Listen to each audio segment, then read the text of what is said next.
Welcome to JH. Today, I'll demonstrate how to utilize the Chroma key feature within DaVinci Resolve. Looking at my footage, I have a green screen that needs to be eliminated. Start by switching to the Color tab and positioning your playhead at an ideal frame. Ensure you have the qualifier tool active.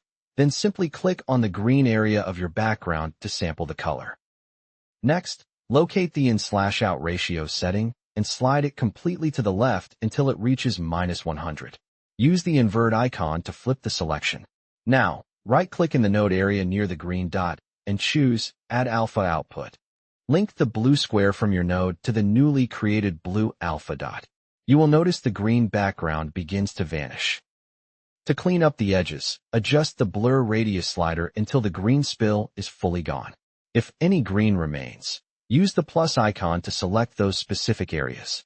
Finally, select the plus feather tool and click on your subject to soften the borders and create a smooth blend. Thanks for watching.